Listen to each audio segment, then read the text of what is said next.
সুপ্রিয় দর্শক, এবার বাংলাদেশের মানুষের জন্য এক খুশির সংবাদ আসতে চলেছে। বাংলাদেশেই তৈরি হচ্ছে অ্যাটাক ড্রোন, যা দেখে অবাক হয়ে গিয়েছেন প্রধান উপদেষ্টা ডক্টর মোহাম্মদ ইউনূস। বাংলাদেশের ইতিহাসে প্রথমবারের মতো লাইট অ্যাটাক ড্রোন তৈরি করেছে বাংলাদেশ বিমান বাহিনী। সেই অ্যাটাক ড্রোনের একটি ঝলক সম্প্রতি প্রকাশ করেছে বিমান বাহিনী।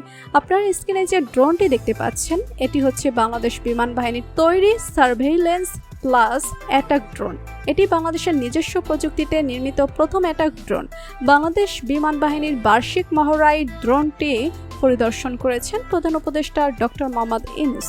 বিমান বাহিনী তাদের নিজস্ব প্রযুক্তিতে নির্মিত KX-2 ড্রোন সিস্টেম খুব শীঘ্রই উদ্বোধন করতে যাচ্ছে।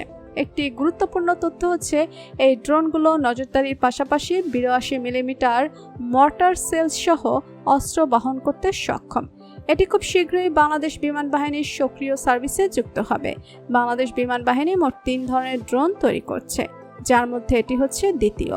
বাংলাদেশের আকাশসীমা সুরক্ষায় ড্রোন একটি কার্যকারী অস্ত্র। যুদ্ধকালীন ও শান্তিকালীন পরিস্থিতিতে ড্রোন একটি গুরুত্বপূর্ণ হাতিয়ার হিসেবে বিবেচিত হচ্ছে, কারণ এটি সাশ্রয়ী, রক্ষণাবেক্ষণ সহজ এবং যুদ্ধ বিমানের তুলনায় অনেক কম খরচে পরিচালনা করা যায়। তাছাড়া ড্রোন চালাতে পাইলটের জীবনের ঝুঁকি থাকে না। এই কারণেই বাংলাদেশ প্রতিরক্ষা দপ্তর দেশে ড্রোন তৈরির সিদ্ধান্ত নিয়েছে এবং এর সম্পূর্ণ দায়িত্ব দিয়েছে বিমান বাহিনীর ইঞ্জিনিয়ার বিভাগকে। এই প্রকল্পের আওতায় 2টি ধরনের ড্রোন নির্মাণের কাজ চলছে। একটি সার্ভেইলেন্স ড্রোন এবং অন্যটি অ্যাটাক ড্রোন। উভয় ড্রোনই তৈরি করছেন বিমান বাহিনীর নিজস্ব প্রকৌশলীরা।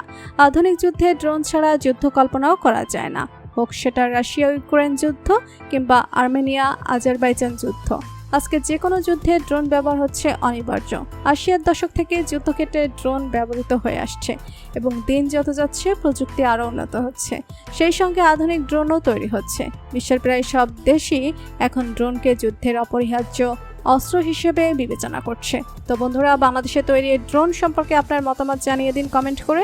আর ভিডিওটি ভালো লেগে থাকলে একটি লাইক দিন এবং চ্যানেলটি সাবস্ক্রাইব করতে ভুলবেন না। ধন্যবাদ।